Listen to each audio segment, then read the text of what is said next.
to be very great, and it seems really, too, to have deep roots in the American psyche. What do you think the basis for this is? Well, from my perspective, I think it's been a kind of conditioned reflex that's been building up in this country ever since the Bolshevik Revolution in Russia, 1917, 1918. There may be some legitimate reasons why people object to communism, but I think the broad kind of fear that we have, in my view, is a conditioned reflex that sort of covers up what our own country's been up to during that period. It seems to me it's pretty obvious that the rationale of the American government for pushing through more and more money to buy weapons, you know, the influence on Congress, is the, quote, fear, military fear of the Soviet Union. Actually, there are two, as far as I can see, there are two forces in the world that are attempting to carry out the, in my view, quite ludicrous attempt to identify the Soviet Union with communism. One is the Soviet leadership itself, which is trying to exploit the positive image of the egalitarian communist tradition for their own benefit, and the other is the United States, the American propaganda system, which also would like to undermine that egalitarian vision by associating it with Russian totalitarianism. But I don't think that we should, and you're right, I mean, this leads to a situation in which the values of the egalitarian socialist tradition, the libertarian egalitarian socialist tradition, are associated in the American mind with the brutal and repressive Soviet state, which in my view has nothing whatsoever to do with communism or anything, no connection with it. And these things, I think, very much should be dissociated. So I wouldn't think that, for example, I think the American people have very good reason, or everyone has good reason, to fear the Russian state, which is a violent and repressive and brutal autocracy. No, I don't know that we should spend our time trying to argue about the definition. I would agree with Noam in a pure sense, but I think in practical political terms, there still is seen as a threat of Soviet communism in terms of American military and foreign policy. Yeah, you're right, but I think we have to separate out the various strands in that threat. It's perfectly true that the United States, or at least, you know, the American leadership and the American ideological system have been very strongly opposed to what they call socialism. But of course they're opposed to many other things too. For example, they've often been opposed to fascism. You know, we went to war with fascist states. They were opposed to national capitalism in Europe. I mean, the United States has been opposed to democracy. For example, we were opposed to democracy, to a New Deal-style regime in Guatemala. And in fact, there's a general principle of which the opposition to so-called socialism is just one special case. Namely, the United States is opposed, naturally, to any attempt on the part of any society to use its resources for its own purposes, instead of to integrate itself into what we call an open world system, which means a system that's open to American economic penetration and political control. If any society deviates from that, whether it's capitalist, fascist, communist, democratic or whatever, the United States will be opposed to it. It's very handy to use the, quote, Soviet threat or the phrase communist threat to cover up efforts to protect American hegemony everywhere in the world. We got some 2,000 bases all around the world. The Russians have nothing like that. If you came down from Mars, it would be our country would be seen as the expanding power, but the American mindset is just the opposite of that. We see the Soviet Union, they're the threat out there, and we're sort of just minding our own business. We've brought up now a number of times the question of life in the Soviet Union, repressive society. Various words have been used to describe it. Is this a given? In other words, are we all in agreement that the Soviet Union is a very repressive society? Dissent is totally stifled. It's authoritarian, totalitarian, absolutely no freedoms, you know, in that society. Is that an accurate perception? I don't think it's a very difficult kind of question. If you're an ordinary worker, and you know, then things may not be quite so bad. But if you try to go beyond that, you run into a bureaucracy, you will run into all kinds of constraints on what you can do. If you're prepared just to be an ordinary John Doe and not cause too many problems, you may be all right. Because one of the things the Russians do, which is important to them, is to say there are a different set of rights in their country. It's a question of medical rights. Whether the treatment is good or bad, has to be judged differently, but at least they espouse that. They say full employment. Right. Now, of course, there are some people who are unemployed. If you're a dissident, you can be unemployed, and then there's no unemployment compensation because by definition there's no unemployment, so what do you need unemployment compensation for? So for you, that can be bad. So in those areas, the Russians indeed are kind of, there's like a social contract which says we'll take care of your elemental economic needs. Now, we don't do that too well in this country, and one of the biggest strains that Russians keep throwing up to me is how can such a rich country like the United States tolerate unemployment? And that's not an easy question to answer, if there's an answer at all. But when you go beyond that, I mean, the Russian system is a very strict one, and you're not allowed much deviation. And if you want to step out of line, you're going to find that you're subject to all kinds of pressure, possibly jailing. It's not to say that things are free in this country, but in the Soviet Union there's much greater fear. If you go to visit somebody's home and they don't have authorization before, you walk in, you don't talk because they're feared that somebody will hear you speaking English or Russian with an accent. It's a very frightening kind of thing. So I mean that is a problem that exists and is real. Let's say that every one of these criticisms has some validity. From my perspective, the nuclear arms race is just going to make matters worse. I mean, I think there's historical reason for the Soviet Union to be fearful of the West. There was, as I said earlier, there was the counter-revolution in the beginning. Then there was a whole period when we had the atom bomb, they didn't have it, and they felt they were being intimidated. You know, a whole series of incidents where there is this fear of the West. And I would say that there could perhaps be a solidarity movement, as in Poland, in the Soviet Union in 15 years if we had genuine coexistence and detente, because I imagine Soviet workers, like Polish workers, are sort of fed up with the top-down stuff. So I don't know that we need to argue basically that things are, most Americans would not like to live in the Soviet Union. And maybe you're a black teenager in Detroit out of work, it might look pretty good to be in a place where there's no unemployment and you can go to school without joining the army and so forth. But be that as it may, I would say that what the problem we've run into is the Soviet Union has been on the defensive, that the repression, the possibility of intervention along its frontier, all of that is aggravated by the American initiatives in keeping the arms race going. Because it seems to me the initiative of the arms race has come from the West from the beginning and continues to come from the West. And Mr. Reagan criticizes the Soviet Union for all perhaps the good reasons, but his policies, in my view, are almost calculated to reinforce and aggravate and make the situation worse. Well, I think Russ has distinguished things properly that ought to be distinguished. On the one hand, there's the question of what kind of a society the Soviet Union is, and I think I doubt if either of us would disagree in any serious way with what Marshall just said. It's a highly repressive society which has a kind of social contract that puts a floor under certain kinds of suffering. Okay, that's the kind of society it is. Separate question is what kind of a threat it poses. Those are very entirely separate questions. I mean, you could have the most brutal, murderous society internally, which just wouldn't happen to be a threat outside. You could have the freest. In fact, through history, there has been no correlation that I can detect between the internal freedom of a society and its violence and aggression abroad. For example, England was the freest country in the world in the 19th century. And in India, it acted like the Nazis did. The United States is, in my view, the most open, politically speaking, forgetting social issues and so on. It's the most open and freest society in the world, and it also has the most brutal record of violence and aggression in the world. Now, these things are just uncorrelated. Now, if you look at the Soviet Union, it seems to me, yes, it is a repressive, and dissent is suppressed, and in my view, it's a dungeon. It's kind of a dungeon with a certain degree of social services. Now, and it is also a threat. It's a threat to the government. It's a threat to its own population. It's a threat to, in fact, anyone within its reach. But its reach doesn't happen to be very long. I mean, its reach is far shorter than we claim it to be. So for the population of the Soviet Union, for Eastern Europe, for Afghanistan, the Soviet Union is a real threat, and I don't see how anybody can question that. On the other hand, the United States has created the image of a Soviet threat just for the same reason that they create an image of an American threat as a way for us to justify intervention and aggression in our own domains. And in fact, if you look over the history of the Cold War, I think this is transparent.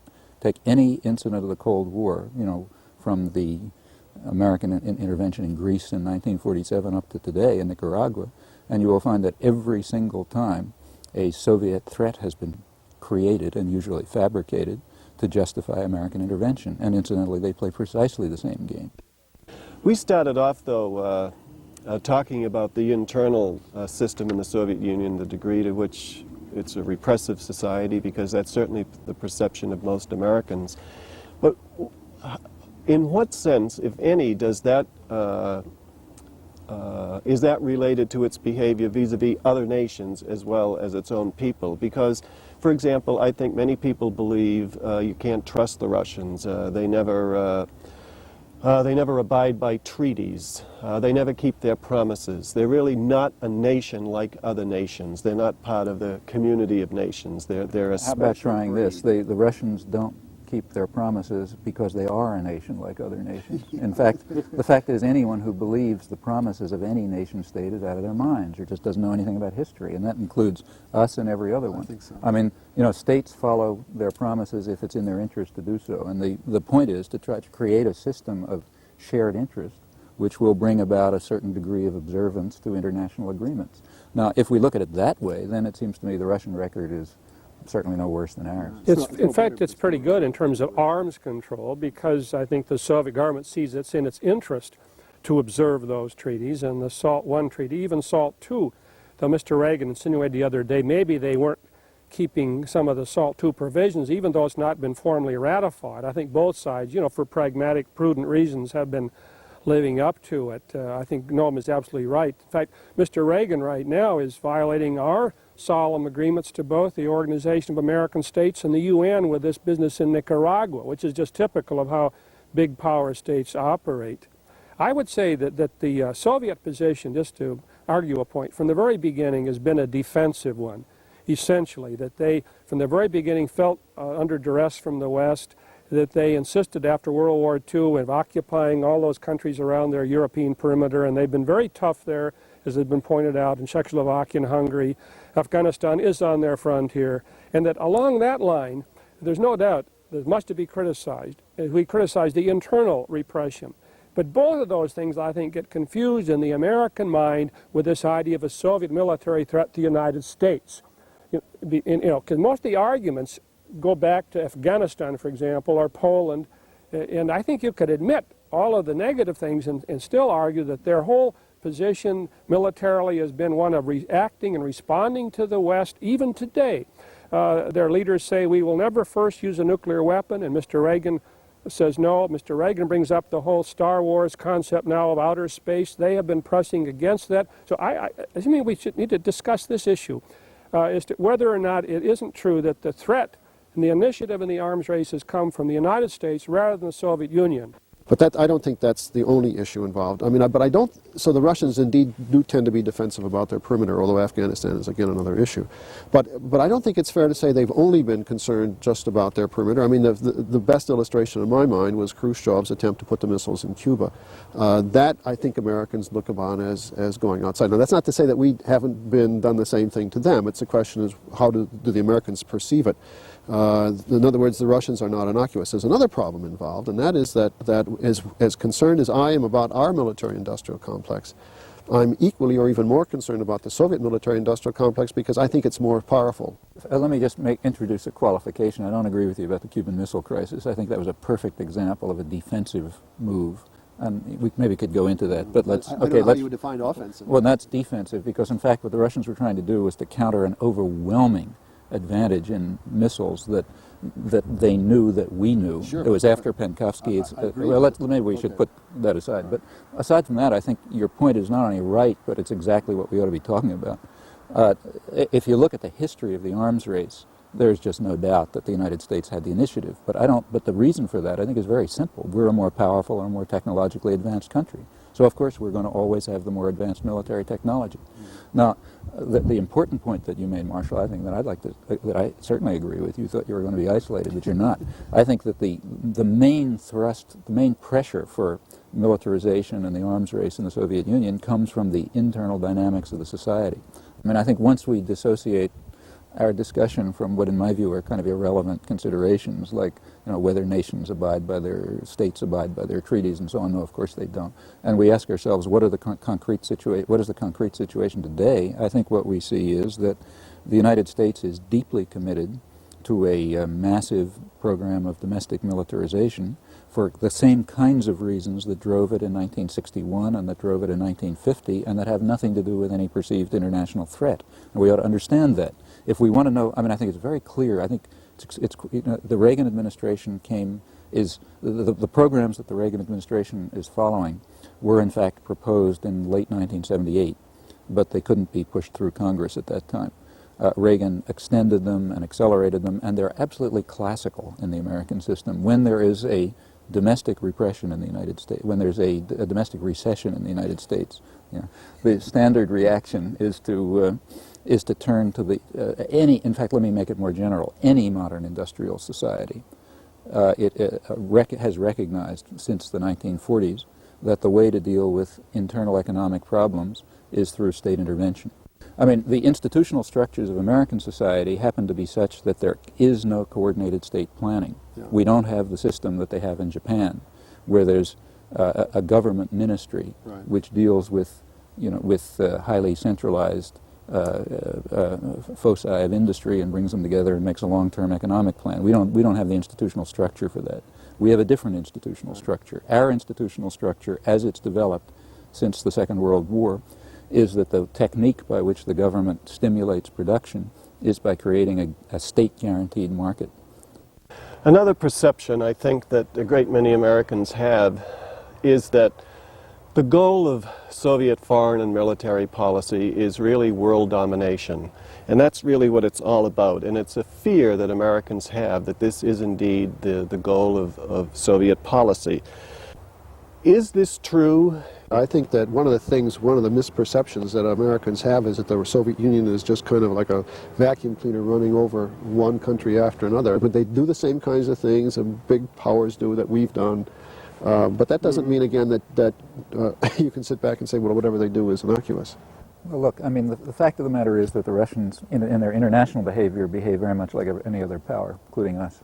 I mean, every power, great or small, tries to extend the influence of the extent of its degree to coerce and control and penetrate markets and so on and so forth, get resources. We happen to be the world's most powerful force. In the early post-war period, we were overwhelmingly the world's most powerful force, and therefore the United States did, in fact, we can easily document this both in the documentary record and the historical record, the United States did, in fact, set forth on a policy of global domination. And it succeeded to a surprising extent. Since that period, and the Russians did so also in their much smaller sphere. Now, since that period, this bipolar system has, in fact, eroded. I mean, other powers have developed, Europe, Japan, elements of the Third World, and in fact, the degree of the two superpowers to coerce and control us in our huge domains and them in their smaller domains, that has declined. One may readily agree the Soviet system is totalitarian, but that there's a lot of illusions among ordinary Americans that if we go somewhere in the world, we're out to promote democracy. This is the Reagan line. I would say that from what I've observed living in Asia and in observing what's going on in Latin America, this is simply not true. This is another one of those rhetorical statements that helps to build up support for U.S. policy that should be challenged. That the Wall Street Journal had a report, an article urging U.S. corporations to invest in East Asia. And you know what the rationale was? It's a beautiful euphemism. Korea, Thailand, Philippines, they have firm political management. This rationale of the American mission in the world as being benevolent and democratic, I think that has to be also taken issue with. Well, we could point out that again, it's quite general, every society perceives itself or tries to make its public perceive itself as benevolent. I mean, the British were carrying the white man's burden, and the French had a civilizing mission, and the Russians are doing their internationalist duty when they invade Afghanistan, and the United States is preserving democracy. And all of this, I mean, we are as much interested in democracy as the Russians are interested in socialism. In fact, we, over and over again have overthrown democratic regimes if they didn't do the kind of thing we wanted them to do. I mean, study after study has revealed the obvious, namely that American support and aid correlates essentially with the improvement of the investment climate. If a country is willing to open itself to our penetration and control, our access to resources, allow our corporations to repatriate profits and so on, we will support them. Doesn't matter what kind of regime they have. Given what we've said about you know, the goals of Soviet foreign and military policy. How do you respond to the situation in Central America in terms of Soviet either influence or Soviet active involvement? So, Tony, you know, this discussion reminds me of, you know, the standard joke about have you stopped beating your wife? I mean, there's a presupposition here which is so grotesquely false that even to answer your question is impossible. I mean, it's as if there was a discussion going on in the Soviet Union where they asked, what's the extent of American intervention in Eastern Europe?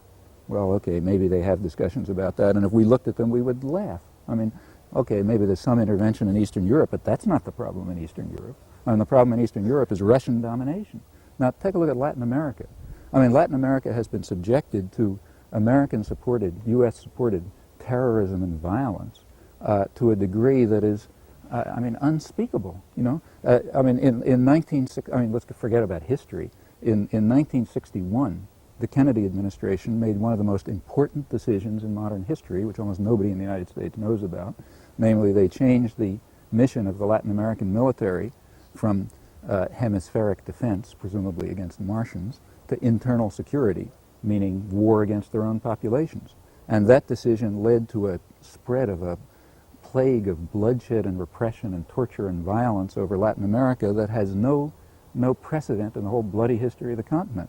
As country after country was turned over to national security states with a kind of a Nazi model, and I mean that quite literally, with constant American intervention and support. Now we look at that history, and then we ask, what is the extent of Russian intervention in Latin America? One of the things, it's true that we've done all these other things which really deserve to be criticized. At the same time, we've done some other things which you simply overlook, which indeed are worthwhile. We have tried some economic aid, and in some cases, the Russians.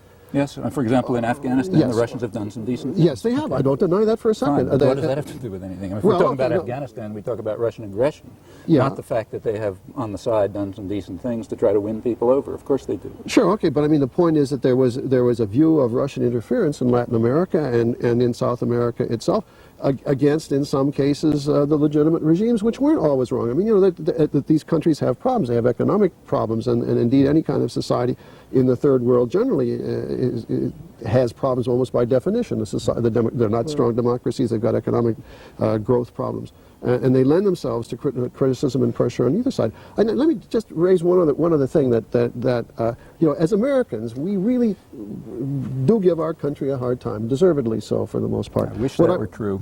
What the problem in the United States is that we fail to criticize American policy. The amount of real critical analysis of American policy is minuscule in the United States, and what there is can never reach a mass audience. One of the perceptions that is being suggested at the present time is that that one way to demonstrate that the Soviets do have as a goal in their foreign military policy world domination is the size of their military, that it's not just a defensive type military, it's also offensive.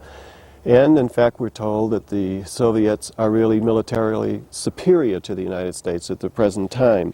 So what about the Soviet military? First of all, is it true, would you say, that the Soviet military capacity is superior to that of the United States at the present? Ask the Joint Chiefs, who are asked that every session of Congress.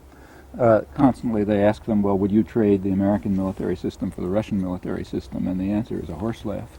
We should tell the truth about the Russians. We should understand how repressive they are. We should understand how brutal they are and how aggressive they would be if they could get away with it, which they can't in most places. But if you look at the Russian military system, the fact is that its character is wildly exaggerated in American propaganda. And in fact, all of this has been exposed. It's been exposed over and over again, and the exposure has no effect. So, for example, take the way in which, for one thing, take the way in which the United States determines the character of the Soviet military system. And this is such a, this is so farcical that people who know about it just laugh. I mean, what we do is the CIA calculates what's called the dollar equivalent of the Russian military expenditures. That means we ask, how much would it cost us to produce the Russian military system? And the answer is some huge number. The reason it's some huge number is that they're so hopelessly inefficient. I mean, that's a labor-intensive system, backward labor-intensive system. And for us to create a backward labor-intensive system would be extremely expensive. I mean, for example, if you ask the question, what would it cost, what's the dollar equivalent of the Russian agricultural system? Suppose somebody asked that. What would it cost us to duplicate the Russian agricultural system?